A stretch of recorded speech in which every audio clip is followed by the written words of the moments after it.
You know why I like Twin Tuesday? Because you guys understand the rules of Twin Tuesday. That's why a lot of you guys come back here, because we're going to have fun. We're going to train hard, and we're going to have a great attitude doing it. And then what's the number one rule? When you leave here, your goal, Bobby Carroll, is to go back and implement something in your business that's going to drive revenue, drive results, drive closing, drive something today that's going to create momentum in your life. So I'm fired up to have you here because I don't got my dumbass brother freaking talking too much. It's just your boy, Evan. Drop a fire emoji in the chat if you're excited for Evan and you're like, damn, finally, I finally get Evan and no Ian. Hell yeah. So, guys, I'm fired up today because I'm going to talk about the one thing that matters the most. That matters the most. Look, we talk about mindset. We talk about this. We talk about lead generation. We talk about branding, Tim. We talk about so much, Dave. There's so much things that we throw at you guys because we're really expecting you to level up your entrepreneur skill and take things and learn it really quickly. But let me make this clear for you. If you don't become a closer, if you don't master closing, if you can't bring a transaction to the end, if you don't know how to ask for the business, if you don't have the charisma it takes to sell, if you don't understand how to chase mastery, not money, chase mastery, not money, you're never going to get rich, okay? So write this down, chase mastery, not money. But we're going to talk today about persuading people to say yes. How do you get a close? Listen, man, closing is the most important skill you're ever going to have. In fact, if you can close more, if your closing is at a level 10, all of your other skills will start to rise. If your close is at a level 4, Matt, or a level 5, all of a sudden your follow-up's at a level 3. Your branding and marketing's at a level 3. Your lead generation, everything falls. When you're a high-level closer, everything amplifies. I remember when I came on first with Andy Elliott, man. Oh my gosh. I was a killer closer in the car business, guys. I'll tell you a quick story. Killer car salesman, man. I was one of the top in the nation. When I came to work for Andy and I had to learn to close something different and I had to get a lot more repetition and I was around a closer that was 5 to 10 times better than me at the time, it was really nerve-wracking. Like, I was fumbling over my words. I didn't know the sales process. I didn't know how it worked. I was kind of new to the business, and I put myself through a process that I'm going to show you guys how to go through every day where you're learning to become a better closer. Listen, if you're on this call and you're like, I'm already the best closer in the world, well, come off of mute, big dog, and let me freaking hit you with some objections, and let's see if you can close your transaction right now. We're going to put some time for that. But at the end of the day, look, the goal is to go back to zero and figure out every day how to increase it and increase it. Also, there's levels to closing. Like, there's one-on-one closing. Some of you guys are learning to become speakers and speak on stages and do stuff. There's influence and persuasion of 50. There's influence and persuasion of 1,000. So don't tell me that you're a badass closer. If I stuck you on stage in front of 10,000 people, could you close all those people that you're the baddest ass closer in the world? That's what we're going to talk to you about today. We're going to talk about your presentation. We're going to talk about how do you become magnetic and how do you influence people. But at the end of the day, you're going to have to learn this. You're going to understand that money follows mastery. Everybody say that. Money follows mastery. Let's slow down for a second. Money follows mastery. Thank you. Thank you for the people that are participating. Money follows mastery, baby. Let's go. Oh, now we got some people coming off of mute. Money follows mastery. Money follows mastery. Look, I got people fired up now. Just like, hey, let's go. Freaking say it with some conviction, Money bro. Let's go. Mastery, brother. Money follows mastery. Say it with some conviction. Hey, listen, Shit. that's when the teacher comes out. The Money follows mastery. Money follows mastery. Good. Money follows He mastery. ain't gonna bite you. He ain't gonna bite you. We got it. We got it. I love to have to mute all of you guys. I love it. Look, struggling salespeople. I want you to write this down. They see everything as black and white. They see everything as black and white. They see it as a yes or a no. And really, a yes or a no isn't helpful. We're going to learn to get feedback. But also, they don't see it. They don't see a no as progress, and they don't figure out how to push through the no's. So when I'm going to explain this to you, I want you to understand that the more successful closers, they don't even think about money. The most successful closers on this call right here, my guys that are to the top 1% in their industry, they focus on a few things. They focus on prospecting. They focus on solving problems. And the money is a byproduct of that cycle, okay? But they're not overly focused on the money. You see, the desperate salespeople that haven't understood mastery, I see them. I walk in, I know it. I can feel how nervous they are when it comes to giving their proposal. I can feel how nervous they are when it comes to asking for the commission because they're honestly thinking about all their bills that they have to pay and they're missing all of the problems. It's very surface level. It's very black or white with them. Does the customer want to buy? Yes or no? See, it's not black or white with me. I'm trying to find their dominant buying motives. I'm trying to figure out what made them want to come down to my dealership today. What made them want to take action right now? I'm focusing on my questions. A lot of bad salespeople, Nikki, they focus on what to say and they never focus on what to ask. It's the craziest thing to me. When I'm talking to Tim and Hannah Meeks, I'm trying to figure out what they want. What do you guys want? What's going to make you happy? What motivated you to reach out? What are the things that you're looking to accomplish? I'm trying to dig deep. Whereas most salespeople, man, if there's not something immediately in it for them, what do, guys? They're freaking out. They're freaking out. I remember being a salesperson brand new into a dealership, and I was the world's worst salesperson. In fact, I could unsell a car out of finance. They would go into finance. They were hoping for 0%. The finance manager would close them at 3.9, 4.9%, whatever the rate was. They would give them the little rebate. Guys, if you're not in the car business, they'll give you a rebate if you come down and do it and don't take the special rate. Take the special rate. I'm sorry, my car salesman like, don't tell them that. Well, some people wouldn't take the special rate. They go with the bigger discount on the car. They'd come back out of finance. They'd be walking out and I'd be like all jacked up to see them come back to go deliver the car, show them all the features and stuff.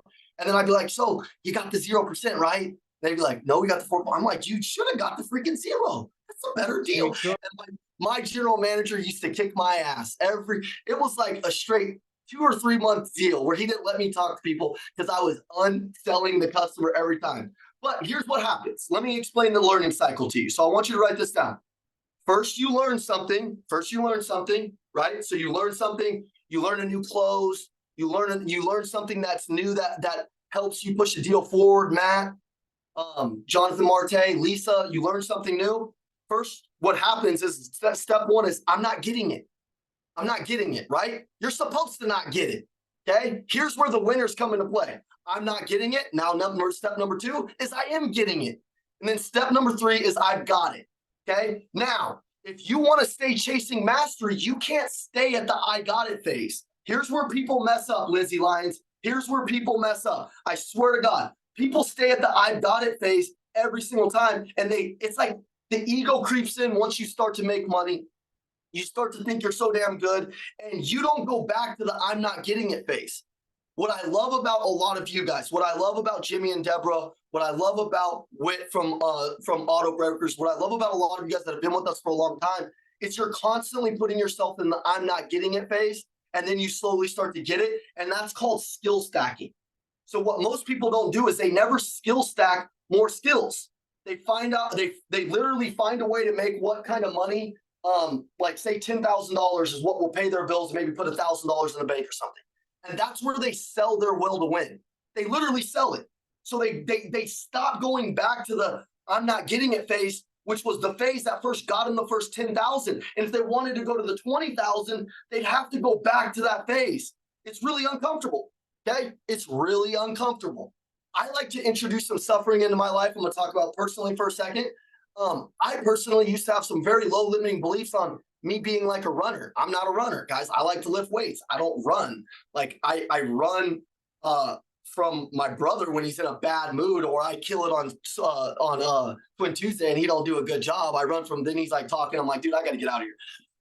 I used to think, I'm like, man, I'm not a runner. So every single year we do a couple of Spartan races. And once I was able to break those limiting beliefs of, hey, I'm not getting that. I don't really understand that. And then I'm kind of getting it. And then I got it. Now I like to challenge myself and skill stack different things onto it.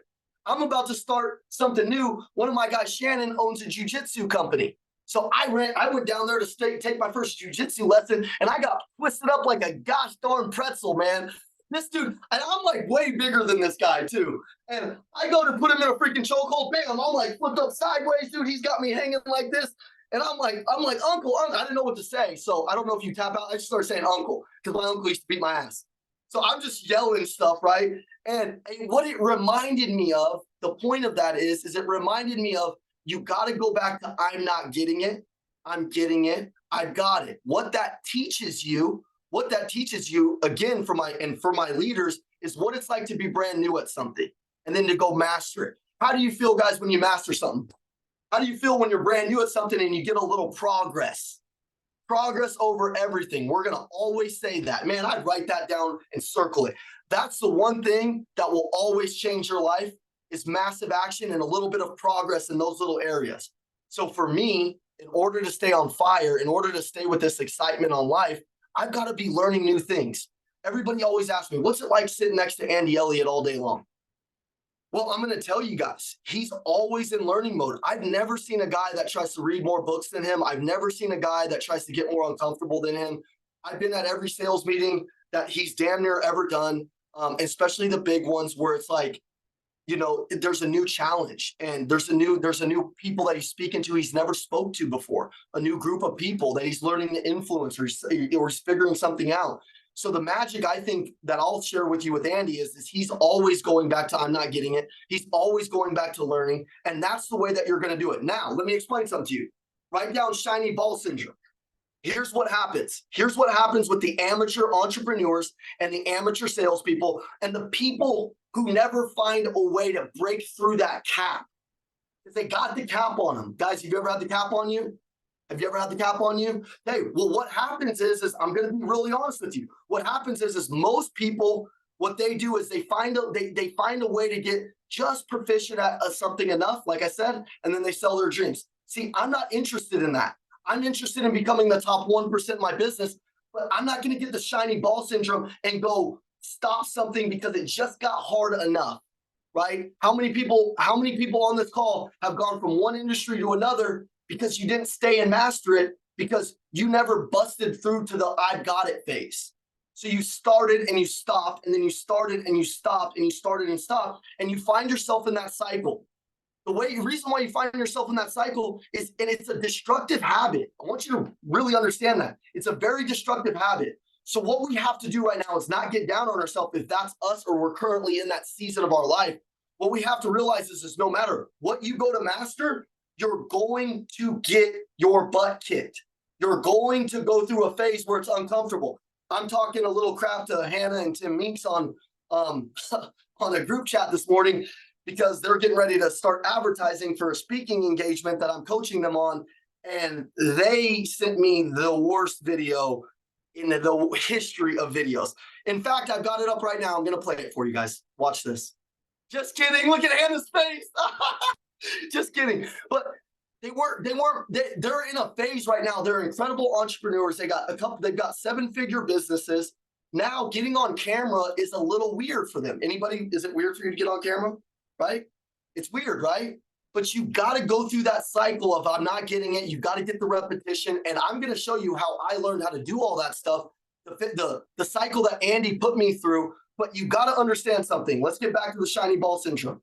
Most people, what they do is they're always chasing that next thing instead of being comfortable in what they have right now. If you're in the car business and you learn to become the best closer in the world and you actually master this, you won't go through that cycle of failing miserably and wanting to quit and failing miserably. Now, here's what happens.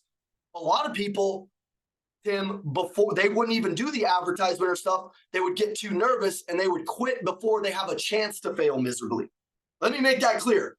Most people, they quit before they have a chance to fail miserably, Matthew, so that way they're not embarrassed on it. I want everybody on this call to start attacking their weaknesses, and I want everybody on this call to understand the important skill that you're ever going to have. The vast majority of your wealth will be learning how to close. And when you can do that, you're going to work on better skills. If you can learn how to close, what happens is you become a better talker. You become a better listener. You become a better communicator. You become better at all the things that matter in sales and entrepreneurship. Max, do push-ups. I just saw you do 10. Get out of the car while it's moving and do push-ups. I just saw you, Max Marino. I'm watching. Yeah, you guys think I'm not watching you. I got this big screen. I'm watching every one of you, Tim Ryan Jr. I'm watching every one of you, Jonathan Marti. Yeah, I see you, Carter. I learned. Not happening again. I learned. I watch you guys, man. I watch you guys. I feed off of your energy. So when you're fired up, I'm fired up. When you're really alive and you're like, yeah, I'm writing something down, that makes me want to do something. It's the same way with your leaders. If you want people to work harder around you, mechanism? you better show up and look engaged. Does that make sense? Okay. Now, let me go over a couple of things for you. Great communicators or great closers are great communicators. So they make it easy for the customer to say yes. They make it hard for them to say no, and they make it the customer's idea every time. Okay. Great communicators are great at painting pictures and telling stories. What happens when somebody tells you guys a little story? You lean in like little kids. You're like, yeah, tell me more, right? Can you tell your clients stories and get them bought in on what you're selling? Or is it very surface level? It's very, here's my product, here's what it's going to do. And you're not able, Hannah, stick your finger in Tim's mouth. He just yawned. You guys are some tired little babies today, huh? Okay, listen, great communicators, they're great at telling stories. Okay, let me give you an example. Listen, if I was selling a car and I was on a phone call with somebody and I was like, hey, listen, Mr. Customer, hey, what's up? This is Evan from Tynan's Nissan. Hey, real quick, I'm calling about the car you purchased with us. I'm the vehicle exchange coordinator. Hey, the reason why I'm calling is I just wanted to ask my general manager. He's actually sitting next to me. He just tapped me on the shoulder. He wanted me to ask you 2 questions. Number 1, do you still have the vehicle? You do? Okay. Number 2, have you seen what's going on in the car market right now? Probably have. If you've noticed, if you drive by any vehicle or any car lots and you look to your right and you look to your left, you've probably noticed that there's not a lot of inventory out there. In fact, you could probably land a 747 on most of the car lots in America, right? Have you kind of noticed that? Yeah, well, what's going on right now is a chip shortage. And then I go into it, right? I'm telling just a little story that paints a picture for them to really remember, oh yeah, I have noticed that there's some cars, that there's a big shortage out there. I have noticed this. I have noticed that. Are you good at figuring out a couple stories right now on your product that you sell, that you could tell, that makes people understand what it is, what it's going to do for them? And are you good at like coming up with those stories and you're creative? All of you guys are creative. By the way, when's probably the least time you're the least negative? I don't know if that makes sense. The time where you're the least negative is when you're the most creative. So I'm always creating for my business. I'm always like finding one thing that works. Maybe it's not just a word track. Maybe it's a little story of a past client. Maybe I'm like, man, listen, hey, look, I'm going to tell you about Mr. and Mrs. Johnson. I'm going to tell you about Mr. and Mrs. Meeks. They joined our program. Here's what they did. They're very similar to you. In fact, when I talk to you, it's almost like talking to Hannah. You guys got almost the same accent. It's crazy. Are you from Alabama? Oh, you are? I'm going into it. And then I'm going to say, hey, here's what happened with them. And I'm going to paint a picture and tell a story. Okay. So are you good at that? Now, listen, this is a life skill, guys. What I'm teaching you right now is life skills. It's not just closing. Okay. If you wanted to build a company, what would you have to do? Well, you'd have to talk to vendors. You'd have to talk to more clients. You'd have to close your employees. If you can't teach your employees how to close, they're eventually going to quit on you. If you can't become the vast majority of your wealth is obviously influence and persuasion. But the 2 most important skills are sales and leadership. See, I'm a great salesperson and I'm a great leader too. I've really been immersed in nothing but leadership over the last year.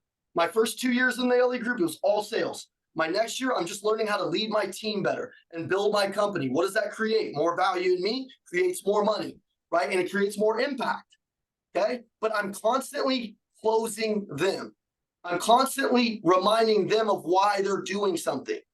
And how that works when you're leading a team, if somebody's having a bad day and they're having bad revenue, I don't walk up to them and talk shit about like their revenue. I go walk up to them. And meanwhile, I've taken notes when we do our one-on-ones about what their dreams are and what their goals are. Just like a sales process. I do a discovery with them. I'm like, hey, listen, how much credit card debt you have? What do you got going on here? What do you want to do in the next 3 months? And I've written that down. It's actually in my CRM.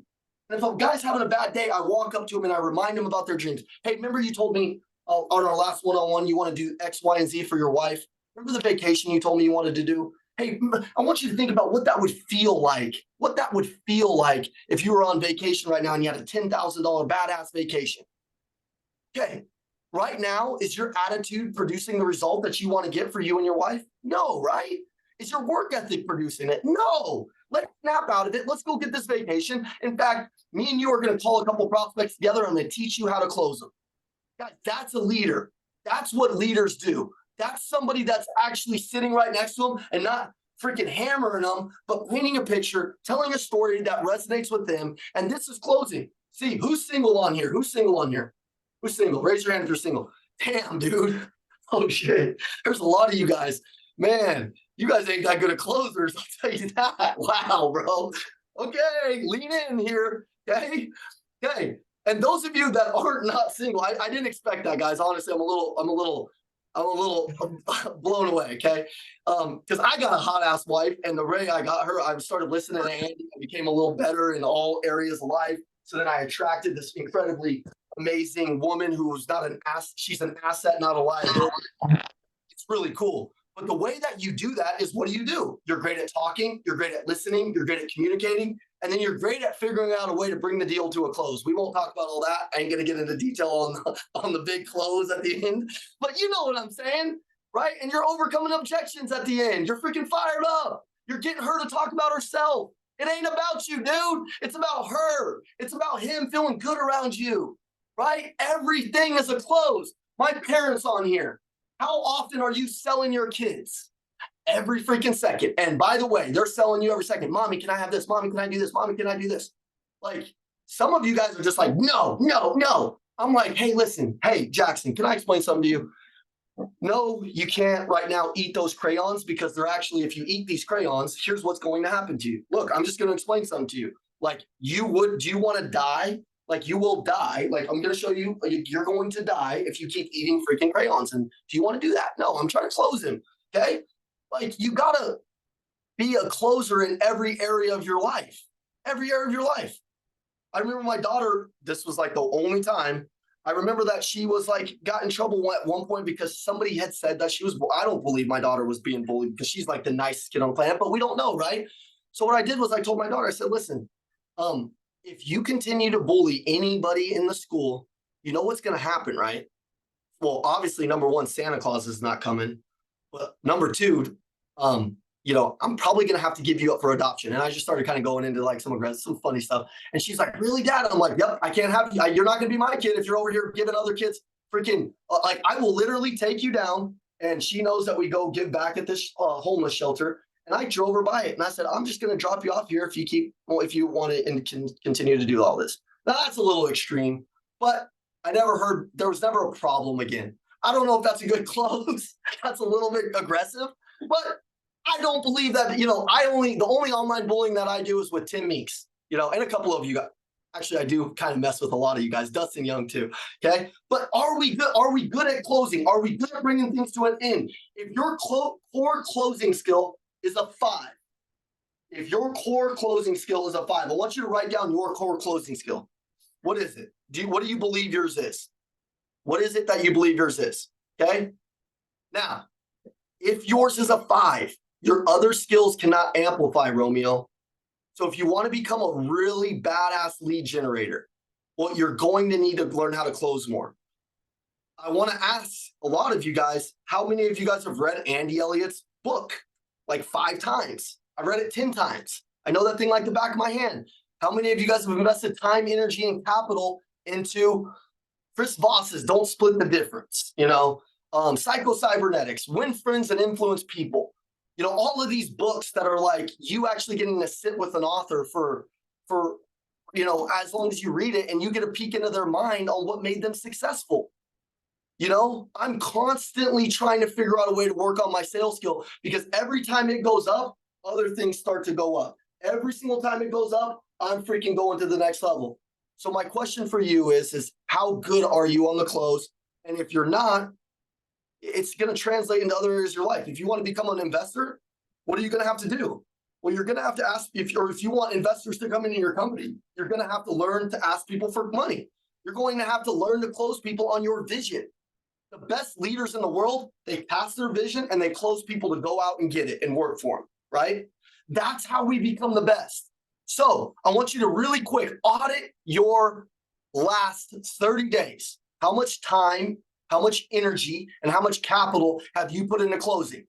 And if you haven't put a lot into it, I'm going to give you my suggestion.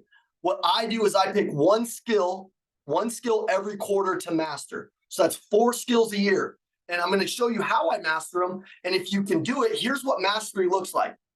Mastery isn't like, hey, this is very black and white, but it's not like, hey, if I punch this guy, like, is he just going to fall down? That's kind of like binary. What my goal is with mastery is, can I throw 500 punches a day? Can I learn to throw 500 punches a day? Can I learn to grow my communication at that level where I compress the time frame of being great down to like, a month or two, a couple of months? What I've learned is you can really become the best in any industry with a lot of time, energy, and capital spent towards closing. Okay, but it's impossible. The cause and effect of becoming a better closer, it's literally impossible not to level up your money if you don't learn how to close more. So like, if you want the tip on how to make more money right now, learn how to close more. Like, learn how to communicate, learn how to influence, learn how to persuade. Okay, here's my tip on exactly how to self-coach yourself, okay? So here's how I put myself through learning how to self-coach myself, because here's the deal. I'm not sitting next to all of you guys all day long, so I can't pin down exactly what you're not doing, whether that's like your energy is a little weak, whether that's like your body language is a little weak, your posture is a little weak, your eyes aren't on fire, your belief, you're not talking with your heart, but I'm going to teach you how to self-coach yourself. Are you ready? Raise your hand if you're ready. Okay. All right. So I need you to write this down. And by the way, when you learn more, what happens, guys? You earn more. You earn more. When you learn more, you earn more. That's why all of you guys are on this call. That's why I love our community. That's why I love our seminars, because everybody who's attracted to the Elliott Group, obviously you're a little crazy, but we're all crazy about success, and we got really good hearts, and we all want each other to win. I don't know of another community that's grown like ours over the last couple of years. It doesn't really exist, because a lot of them are fake, and they're not being led by people that are actually in the fire doing the shit that they're saying. A lot of them might talk about family and faith and all this stuff, but they're not doing it. If you know one thing about Andy, Andy will always be upfront, honest, and say, man, I didn't have a great past because I was around a lot of people that weren't great people. And you're the 5 people that you're around, you become just like them. I wasn't a great dude. There was times where I burned people. There was times where people burned me. There were so many things that went on early in my life. If I could have had a community like this where I could surround myself in nothing but growth. See, some of you guys are worried about, like, I don't have a lot of people like this around me. You guys got to network within the group and learn to close people on being friends with you that are in this group. And then what happens? You start texting people and you start keeping each other accountable. You start meeting each other at seminars. You walk away with some of the best friends you're ever going to meet, right? Dustin Young, you came down here, you're like, dude, this is the group I need to be running with. How many of you guys came to a seminar and you're like, man, this is the group? Do you guys understand that it's not just our team that's the most fired up team? We have the most fired up seminars because you guys come down here and give it all you got. So the power in the Elliott Group isn't really the fact that we're closing you to come down here. It's that we've closed you all to become better people and to each other. That's what I like about it. But here's how you learn more. Okay. So I want you to write this down. Self-coach. Okay. Self-coach. Okay. Step one. The first thing that you want to do is, it's important the first thing you want to do is you want to perfect your presentation. So you want to write down any of the things that are important in the presentation. You want to write these things down, right? So your greeting, your discovery, your why questions, maybe like your transition from your questions to your demo, how you ask for the sale, like whatever it is, write down the important elements that would make a perfect proposal. Write down the perfect elements that would make a perfect proposal. That would be step one. Trying to figure out how to say that in my mind, and it wasn't coming out. I was like, okay, the perfect elements that make a perfect proposal, whatever that is in your business, whether you're knocking on the door and in the first 30 seconds, what does your greeting look like? What is your body language? What's your discovery that leads to them talking about themselves? How do you buy a little bit of gap? So then that way you can kind of figure out what they need and what they want. Like, you got to know that. And this is how you create a science. Okay. So you want to write that down. Step two, you want to audio record part of that presentation. Okay. This is the same with public speaking. This is the same with Zoom call presentations. This is the same with being a car salesman and presenting a pencil right at the door or right at the table. This is the same with anything. Here's where most people fail. Okay.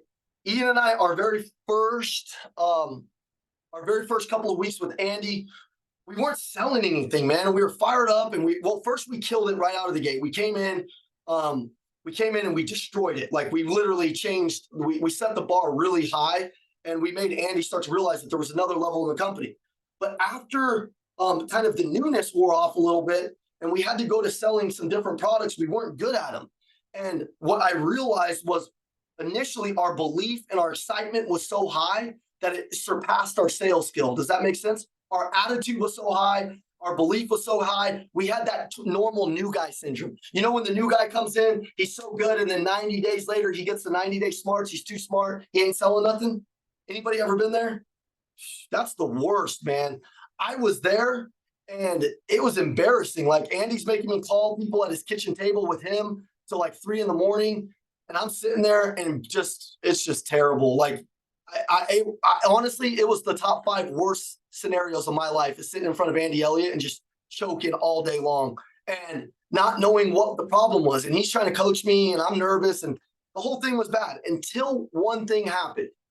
Ian and I left, and we went to our hotel. We slept at a hotel for 4 months when we first started working with Andy. It was this little shitty hotel on the side of the street. And we moved down to Oklahoma. We were from Denver. Ian and I had really great lives back in Denver. We left it all, moved into this hotel, and we went back home to call people for a couple more hours. And what we did was this process. Ian didn't know we were doing it because Ian isn't very coachable sometimes. He got a little bit of an ego, just like some of you guys. So I had to trick Ian. So I'm asking you to trick yourself, because a lot of you guys won't want to do this part, okay? So lean in under this, because this is how you become the best at what you do, okay? So Ian, we were sitting there, and I had my iPad just like this, and I put like a notebook on the iPad, but I was letting it record him. And he didn't want to record him. When I asked him to record him, he said no. Okay. I let him record 3 or 4 sales calls, and then I played him back for him. Once I played him back for him, you could see how the belief was not there. His eyes, he didn't believe it. He was trying to think about all the smart shit to say, and not like just selling with heart, not selling with passion. Okay. So step 2 is, first you want to audio record yourself. This might be like a 15-second audio clip. Okay. Then you want to go back and listen to it. You speak differently than you write. You speak differently than you write down. So you want to write a couple of things down. And then when you go to speak it, you're going to say it a little differently. So you want to actually see how it comes out of your mouth. You want to hear how it comes out of your mouth. Because what's written on the paper when it comes out of your mouth is not going to be the same. There's going to be some some ahs, some this, like your language is going to be a little different, right? Okay. So then you want to listen to it and tweak the recording. Step 3. Then you want to do the video recording. Okay. You saw it on audio, but you haven't heard your face. You haven't seen your face. Okay. Now you're coaching your presentation. So now you're looking at your presentation. You might be knocking on a door. You might be selling something on Zoom. You might be a car salesman, and you're doing you're trying to bump somebody $200 a month. Well, can you do it on video and then watch yourself? When you watch yourself on video, it's going to show you all the holes that you're missing. Does that make sense, everybody? Okay. All right. Now, step number 4. This is the most important thing. Go back and listen to the very first recording. Go back and listen. I showed my team a recording of me doing these recordings because they always thought that I was this guy. So I was showing some of my new team members who I was before, like 3 years ago. And what it did immediately was it did 2 things for me. I want you to write these 2 things down. Number 1, it showed me my own improvement. So it gave me instant confidence. It gave me instant confidence, and I'm coaching and teaching them. Because I was like, oh my God, I was terrible, right? It showed me how far I've came, okay? Those of you that are trying to become speakers and you're trying to do different things and try to go bigger or try to do more sales meetings for your team, record them and then go back and watch them at night. Some of you guys aren't putting any pressure on yourself. In fact, you're in a dealership right now, and there's probably a small sales meeting you could have with 4 or 5 people, but you won't go do it because it's not your job, number 1, and that's how you roll, is if it's not your job, you don't do it. See, I don't care I'm practicing for the job that I want to get, okay? So if there's some pressure that I could run to, which would be influencing and persuading other people to go get great so the company makes more money, now all of a sudden I'm more valuable. Plus I'm practicing because maybe in 2 years I get the sales manager position, or maybe in 2 years I'm the general manager. I would record that meeting and I would watch it at night, and it would be terrible. See, you guys think being twins is fun, but I got to watch Ian speak all the time. So I'm like, oh, wouldn't have said that. Oh, that sounds like shit. Oh, it's like, It's the most embarrassing, funniest, ridiculous thing on the planet. Like, it really is the most ridiculous thing on the planet. Okay, but now what happens? Guys, now you've learned to self-coach yourself, okay? I don't know exactly what the motherfucking Grinder's problem is, exactly. That's his nickname on here, the MF Grinder. I think that's what it stands for. I don't know exactly what his problem is, but I guarantee you, if you can self-correct your own problem, you're forever wealthy. Anybody ever heard Andy use that term? If you can self-correct, you're forever wealthy. What that means, Grinder, is if you see something and you identify, man, I wouldn't buy from that guy. Mike McNamara, wow, man, like you're a big, attractive guy, man, but like you come on there and you're stuttering and you don't look confident, dude, would you buy from you? What does your care look like? And then if I ask you to do it on Zoom, can you blow me away? It's very rare that we have salespeople come down and in front of 400 people, they can knock an objection or a close out of the park. You want to know why? Because they're so concerned about what everybody else thinks about them. Because they don't know their job better than everybody else. I'm going to be honest with you. I'm not tooting my own horn, but a lot of you guys have seen Ian and I's twin battle from like 4 years ago, right? I wasn't that good back then, but I damn sure wasn't scared of anybody. And I damn sure knew my job better than everybody else. And I damn sure came across as one of the best salesperson in the country because I practiced, because I was obsessed. Okay? Are you obsessed with closing?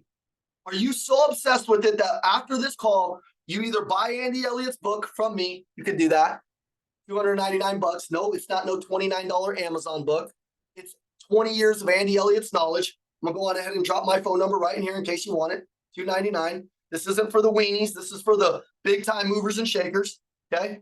But are you so obsessed where you're going to audit yourself every day and put time, energy, and capital into the close?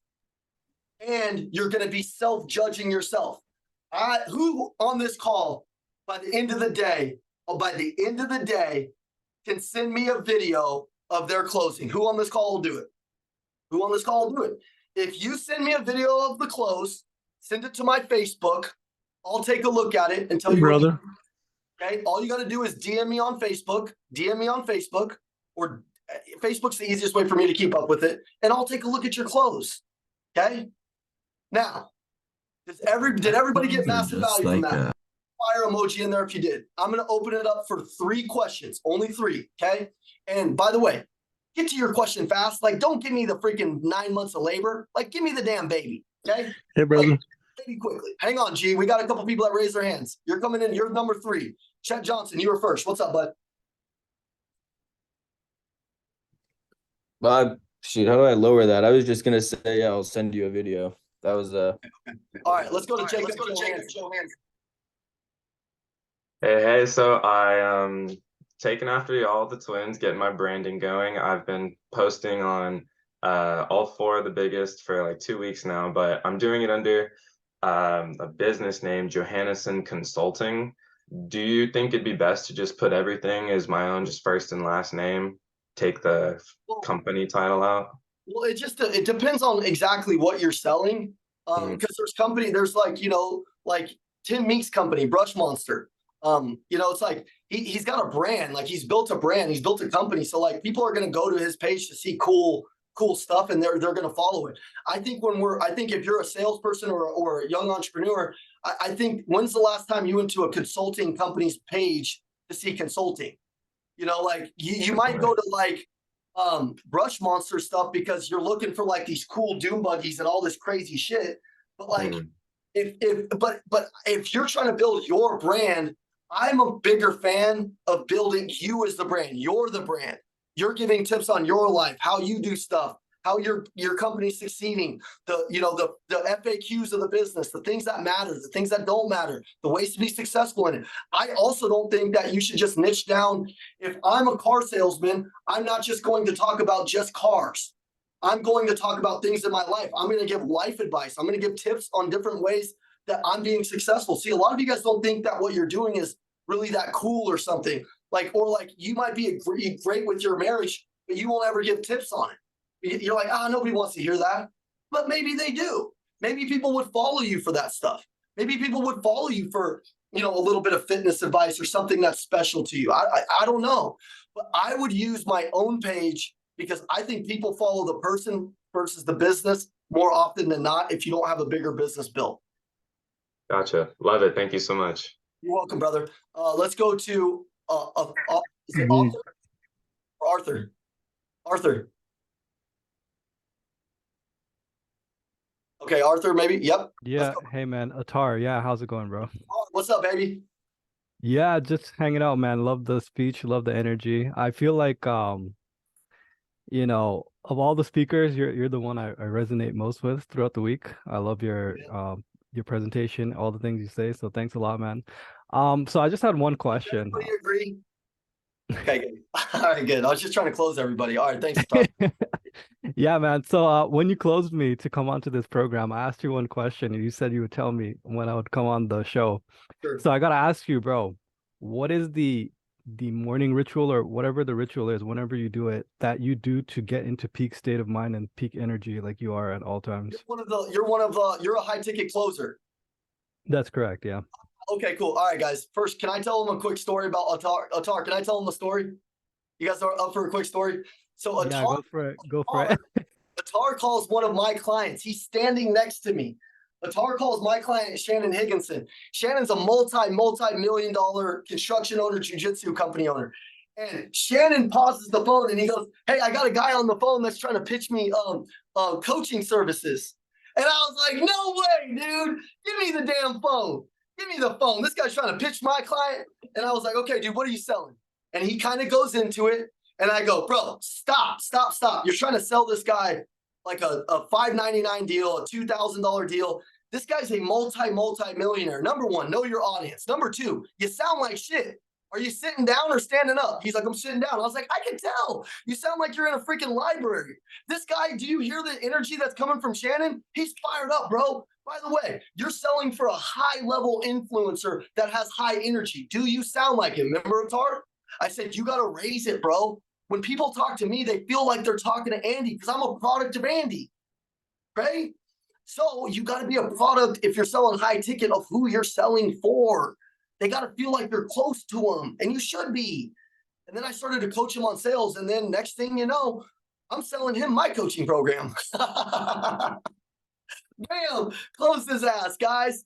That's how it's done. Hey, Atar, that doesn't happen if you're not a master of your shit, right? Okay, so here's peak state. Everybody write down peak state. Phenomenal question. And by the way, Atar, the fact that you don't even have an ego and you're willing to take it and learn because you could sense that we had the same vibe, to me tells me that you're a guy that I want to coach to become the baddest ass high ticket closer in the world. Just like I am, because I know that there's a guy inside of you. When I was talking to you, you were very humble. You were very willing to learn. And it's guys like you that actually go back and kick ass. And the fact that you're on this call, to me, proves that you're a student that I want to coach. So I'm going to have a call with you after this and teach you how to sell even more, okay? Here's how you get into peak state. Okay, number one, what's your good morning routine? Do you even have one? Or are you just flying by the seat of your pants? Like, do you just wake up with sleepies in your eye, you kind of roll over, and then you kind of get some coffee, and then your kids are awake, and now they're freaking running at you, and all of a sudden it's chaotic and nothing's ready, and then all of a sudden now you're at work? Dude, it doesn't work like that. It doesn't work like that. Okay, so before we even get to the morning, the day before, the night before, all of my clothes are ready. They're sitting by the door. My kids' clothes are ready. And you might say, "Evan, how do you get your kids' clothes ready?" I have a little bucket, and they can put 2 outfits in the bucket, and they cannot deviate from the bucket. If they deviate from the bucket, we have problems, guys. Okay? We close the box like a safe, and we don't let them. My daughter will try to pick 19 different outfits, and it pisses her mom off. It gets nuts. Okay? So I set it up. All of our stuff's by the door. All of my stuff's ready. My food prep's ready. Everything's ready to go. At 4 a.m., I wake up. Okay? By 4:15, I drink a 24-ounce glass of water. By 4:30, I'm down at my cold plunge. I just bought a $8,000 cold plunge, and I got it in my garage. I go down there. I cold plunge for 30 minutes. It's 4:30. Now I'm electric. I'm on fire. Cold therapy is the only way to go. Okay? I'm going to make that clear. You can get a bucket and do something. You can do cold water. You can go walk around in the cold temperature, air, cold exposure is amazing. Okay. By 5, I'm doing my sales training. I do sales training for about 30 minutes. I leave the house by 5:30. Right before I leave the house, I say gratitude with my wife. I get her to tell me 3 things that she's grateful for. I tell her, I go to the side of her bed, I kneel and I say a prayer with her, or sometimes I'll make her do the prayer so I can see what's on her mind. We stay close. So I say the prayer with her. I pray over our family. I go pray over my son, and then I'm out. I'm at the gym by 6 a.m. I have a badass trainer that I've paid a lot of money to that kicks my ass from 6 to 7. I'm good. Okay. Then when I get into work, I call my red zones. I call my red zones. My red zones are my clients that are within 20 yards of scoring. They're ready to score the ball. I've done everything that I needed to do. I've done the proposal. I've done everything. This is the people that can create revenue and momentum in my company and in myself right now. These are people that they're ready to buy, man. Or I might get one of my other guys. I might get Andy. Hey, Andy, I'm so close on this deal, bro. I need you to talk to these people. Hey, Sean Pollard, I'm so close. Well, Sean can't close better than your boy, man. He used to be able to, but he can't now.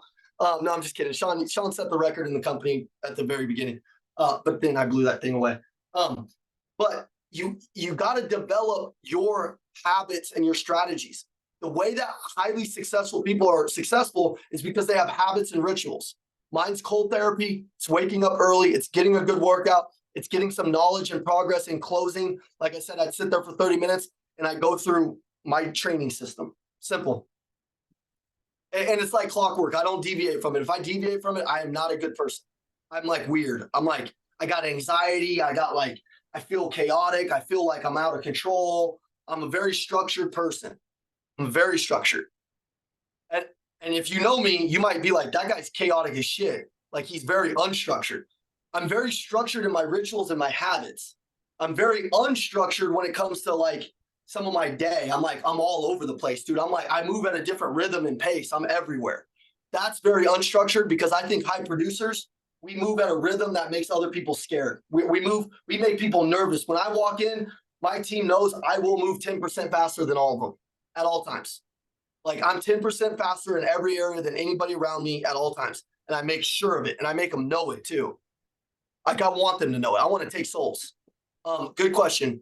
Shurion, like the phone service, Shurion, like the broken phone. See, some of y'all break your phones like me. It's pronounced Azurion. Azurion, what's up, buddy? Yeah, you were close. Hey, so I'm fairly new to car selling. And earlier you said to become great at kind of painting a picture for customers and stuff. So how would you do that if you haven't sold the customer yet? In what scenario? Like what kind of scenario? Give me a scenario. Okay, let's say you see a customer, you're going out, you're introducing yourself. Like you haven't really started closing them yet. First, don't even work. First, here's the step to becoming a good closer. First is your meet and greet better be fire. Like it better be electric. You better practice it over and over again in a mirror. My manager would they used to make you practice it. Like, what's your meet and greet? Mine was like, hey, welcome to Empire Nissan. You're here for parts, sales, and service. Mike Audio. Hey, welcome to Empire Nissan. You're here for the big tent event we got going on. You here for the big sale, right? Mike used to tell me that. He's on this call. Hey, are you here for the big sale that we got going on? Are you? Right? Like, what does my body language look like? Are you like, hey, welcome to the Nissan place. Like, I'm a Shurion. What can I do for you? They're like, dude, like, hey, you have some bullets in your chamber. Write down bullets in my chamber. Okay? Doesn't matter what day of the week it is. Hey, are you here for the big sale? It's October 10th, man. We got this big trade-in sale going on right now, man. Are you here for it? No big deal. I'll explain everything right now. Are you thinking about trading something in? And they're like, no. Like, it's not a time to tell a story and paint a picture. Yeah, first you just need to get them to fall in love with you. And then when things start to fall apart, or there's like something that comes up in the deal, or something doesn't make sense to the client, that's when you tell a story. So a good story would be when I'm sitting down at the pencil and I ask them to buy, and they're like, hey, Evan, I can get a better rate at my bank. I would say something like this. They're like, hey, I can get a better rate at my bank. I'd say, okay. I'd say, hey, Tim, can I ask you a question? Listen, man, I don't know if anybody's ever explained this to you, but you're a 720 credit score. Have you ever wondered why you're not an 800? Tim, have you ever wondered? 850? Tim, Listen, man, I know, and I'm saying this respectfully, Tim, respectfully. Have you ever wondered why you're not an 800 credit score? I'm going to tell you why, Tim. Look, what I found is most clients that want to go get another rate from their bank, and looking at your credit report, it looks like you've used your bank for all your auto loans. Okay. So what I want to explain to you is diversified portfolio. Say this, Tim, say diversified portfolio, say it. Okay. What that means is if you diversify your portfolio and you use GM Financial, which is one of the biggest banks in the world, what it's going to do is increase your credit score. It's going to report to all three of the bureaus. It's going to increase your credit score. You see you see Mr. Johnson sitting right over there. And here's where I'm going to explain the story. See Mr. Johnson sitting right over there? He's the guy who bought a car from me a year ago. Okay, he came in, he was a 720 credit score, much like you.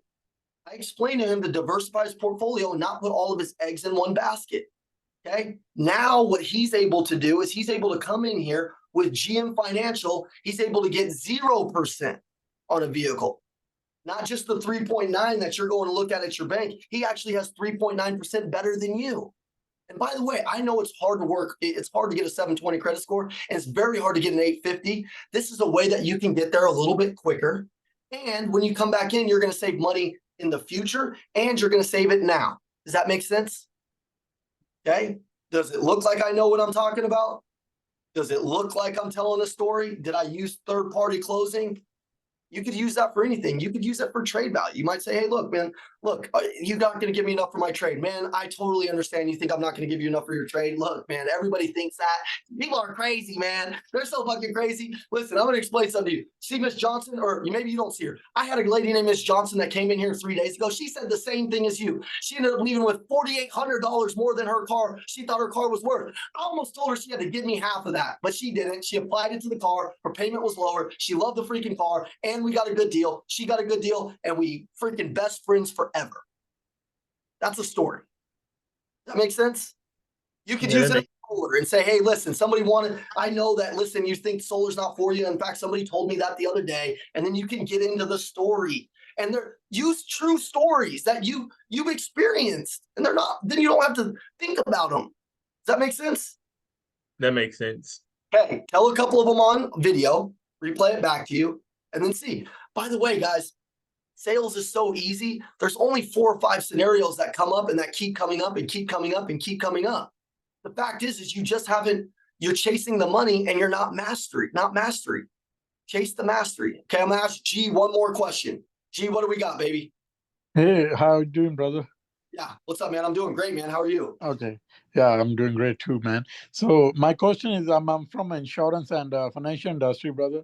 So I got a lot of objection, like need to be like when I'm recruiting people, I present the business idea to them, how they can earn the commission, all that stuff, right?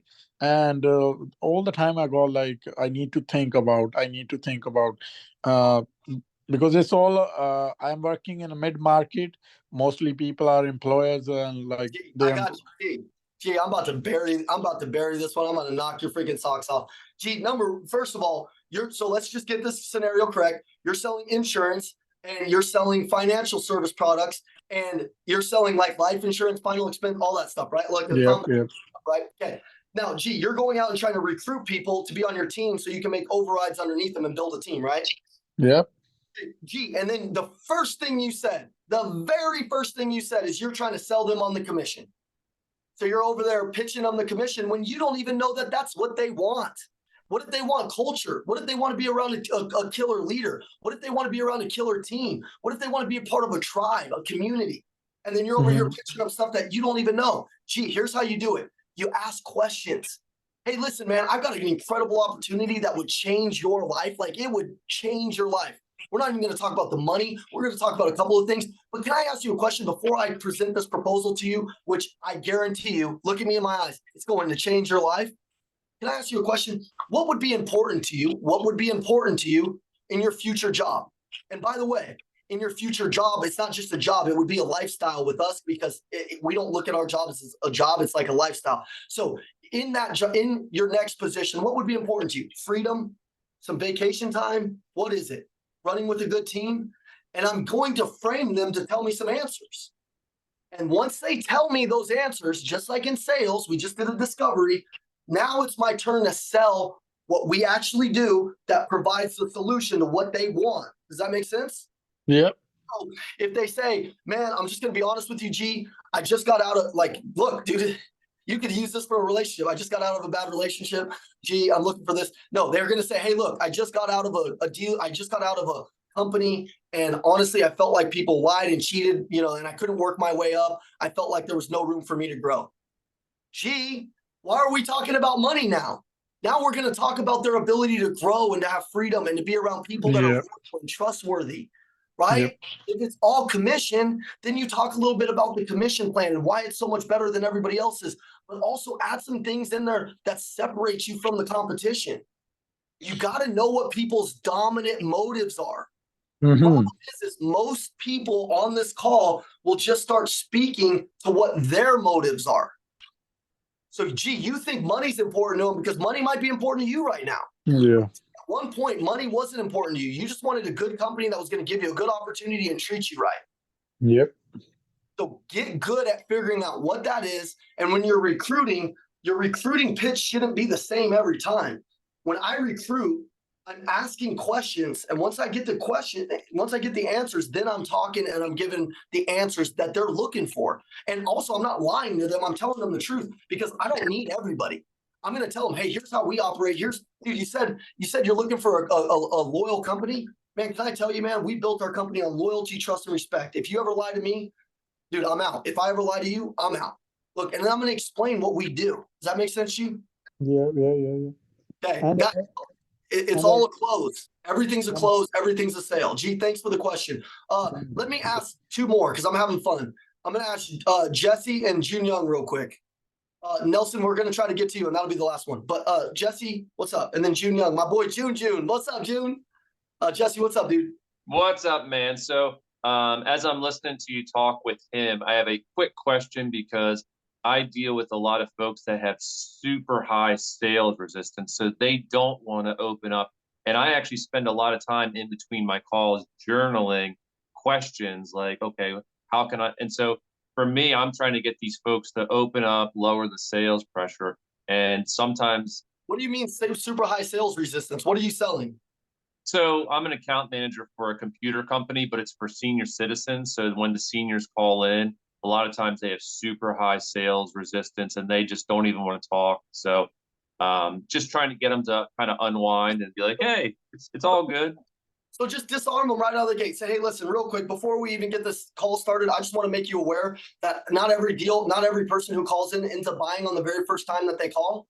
Like, so my goal isn't to sell you anything today. It's really just to help you out and find out what are the things that you're looking for. When you're reaching out about a computer, and then get into it. When you're reaching out about a computer, what are the three things that are most important to you? Is it going to be something that's easy to use? Is it going to be something that's easy to set up? Is it going to be something that accomplishes a certain thing? What are going to be some of the things that you need this to accomplish? And then get them to talk about themselves. It's going to need to be easy to use. Okay, I totally get it. Like most of a lot of people that are, older, they didn't grow up on a computer. You can say, exactly. You can say, hey, listen, man, I totally get it. It sounds like you want it to be easier to use. Are you retired? Are you 100% sure these are all old people calling in? Oh yeah. Yeah. So what's the company called? It's called Telekin Senior Computers. Okay, so it's 100% senior. So you say most of my clients are retired. Are you retired also? Mm-hmm. Most of them don't like to be sold a load of crap. They're very straightforward. They also just want easy answers. They want a computer that's easy to set up and something that's easy to use because they didn't grow up on a computer. Is that you, or do you want something very sophisticated and hard and you want me to sell it to you? Mm-hmm. Okay. Which one do you want? Because I can make it really simple for you. Cool. Awesome. Hey, and by the way, before we get started on this sales call, tell me a little bit about you. What'd you retire from? What'd you retire from, man? What'd you retire from, Jesse? Oh, you were in the Air Force. Oh, man. Hey, thanks so much for serving our country. How long were you in? Well, you must have had some computers back then. You said you wanted something easy. You were working on one. Were you working on something back then? No. This is how my calls go too, but it's just when when those 2 out of 10 are tough and to me, that just boggles my mind, Make them a promise up front. disarm them up front and say, hey, listen, before we even get started on the sales call, I just want to talk to you because I've been doing this for a long time. And what I've found with most of my senior citizen clients is they're just looking for something easy, transparent, and they're looking for somebody that's fun to buy with, but also that's going to just get them a product that's simple to set up and use. Are you one of those type of people that's looking for those couple of things? Okay, awesome. Okay, before I get into it, now create the gap. Before I get into what we actually do, I'm going to give you all the info you need to make a decision. Like I said, not everybody buys today. It's totally cool. Look at, do I sound like I'm not worried? And by the way, I don't care if they buy today. I'm not, remember I said the salespeople that are masters they don't care about the money. They're caring about the solution. So I'm going to say, hey, now I'm going to create the gap. I'm going to say, hey, I'm going to get you all the information you need here in about 30 seconds. But before I get there, can I just ask you 3 questions? Number 1, what'd you do before you retired? Or are you still currently working? And then this is your chance to connect with them. Don't rush, slow down. Okay. Number 2, where are you calling from? What city, what state, man? Where are you at? Okay. Number 3, is it going to be just you using this computer? Or is it going to be, do you have a husband? Do you have a wife? How long you been married, man? Wow, 57 years. Holy smokes. Like, and then every single question you answer them, slow down and try to get 2 or 3 minutes on each question. Now all of a sudden your call is 8 to 10 minutes long and they know who you are. Old people are very resistant to people because they try to move too fast. Slow the hell down with old people and make them understand that they can put their guard down. And if you can be trustworthy, they'll do business with you and they'll really love you. And a lot of old people are pissed off because they've dealt with amateur salespeople for so long. When they meet me, I'm like the little grandson that they've always wanted. So they're like, hell yeah, man, I love this dude. Okay? Well, that's what happens. A lot of times they'll call in and they'll hang up on more of the amateur people and then I'll close them. And they were people that wouldn't give them a name or anything before and I'll end up closing them on that call. So yeah, it happens all the time. So I'm going to go with the last one, June, real quick. June, what's up, bud? Hey, but how are you? Thank you man. for taking my question. Yeah, you got it, man. Yeah. So you know, I run the marketing agency, and then Okay. most of my clients are restaurant owners. Yep. And then now I'm taking more clients, and now I'm cold calling, you know, every single day. And for me, it's hard to break through the gatekeeper. You know, they're always a gatekeeper. And then Yes. I'm trying to sell my appointments to owner and then have appointments sit there in person, and I want to interest my service. But in order to sell my appointments to owner, I need their email address or phone number, personal phone number. But then you know, the manager or the employee, they're not willing to give me a phone number or personal information. There's 2 things. Number 1, there's a tool called Smart AIO, I think is what it's called, what we used to use. And I can double check that, but there's an internet tool that will give you anybody in the this is crazy. It'll give you damn near anybody in the world's personal cell phone. It'll give you their email. You can call them directly. I got Fortune 500 CEOs that I'm making cold calls to their cell phones trying to sign up their businesses. And they're like, how the hell did you get my number?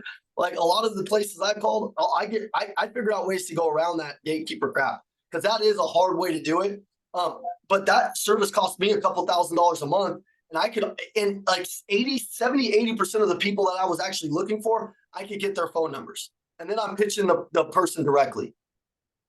But that website, text me and I'll give you that website and you can sign up for it. You can do a free trial and you can get everybody's cell phone numbers. Then you can just call them directly. Okay, I think that's going to save a lot of time. Thank you, Ivan. Yeah, dude, you just got to leverage technology now. It's 2020, like 23 almost, 24 almost. Okay, I'm going to do last one, Ant, because he did raise his hand. Ant, what's up, bud? What's going on, my brother? What's up, buddy? Not much. Hey, just wanted to ask you. So I was just on a phone call, and the client was telling me that she had a 2018 Jeep Wrangler. So I'm in the car industry, just to kind of clarify that. But she had a 2018 Jeep Wrangler in for service. Has owned three Wranglers in the past. This particular one, her heated seat's not working. She's having issues. There's corrosion on her door. And I was trying to build value not only into me, but my dealership, but she's having trouble with my service department. Now, the service department, her vehicle's here for service. However, she's still skeptical on wanting to go with another Jeep Wrangler. What I was trying to do was build value back into myself and the actual dealership itself. But how would you particularly handle that? Because she's saying everything bad. I've told her, you know, not all apples in the tree are bad. You know, obviously, and she bought it used, so that's another thing as well. But how would you? With her being skeptical and her telling me, so she has to come back to the dealership anyway because she's got to pick her car up. So I'll be on top of that. You want me to be honest? Yeah. Fire her. Fire her. Move on. You know, it sounds like you're about to dump so much time and energy into this lady. Like you're begging her, you're showing her all the things. Like if she doesn't understand that, look, you bought it. If you did a good job articulating that, look, this is a used car. Not all this happens, and you're like just expending so much time and energy on it, man. Like sometimes like it ain't worth it, dude. Get back on the lot and get you another one. Like I'm honest with you, like there's certain customers who I just don't call back, and I'm like, man, like I love you to death, but maybe I'm just not for you, you know. So maybe you do the takeaway close at this point, and you just say, hey, listen, man, I totally get it. Look, I want to make sure that we do everything possible that we can do for you. Like I'll be here. I can guarantee you, like this experience will be different, especially if you're buying a newer car. This type of stuff doesn't normally happen, but at this point, there's nothing else that I can do or say to make this deal work for you. If you'd like to move forward, do. But if not, it's not a big deal. We can still be friends. I love you still, and we're cool. But I do got a couple of appointments coming in here in the next 15 minutes. So what would you like to do? Like create some scarcity and say, man, I got an appointment coming in 15 minutes. Like, is this something you want to do now or not? Absolutely. I appreciate it. And you guys get me so fired up, man. I try not to take no for an answer for anything. So even when I put a lot of time and effort and energy into somebody. And honestly, guys, it's probably not the answer you guys were thinking I was going to give, but you don't need every client, man. And like when you start expending too much time and energy and trying to convince everybody to do business with you, it's a wear out, bro. And I've been there, and I appreciate you're probably one of the most relentless sales guys on here. So keep that attitude up, but learn to cut them when they need to be cut. Much love, brother. I appreciate you, man. All right, guys. Thank you so much. We'll see you on next Twin Tuesday, man. Love you guys. Thank you for tuning in. Thank you. Thank you. Thank you.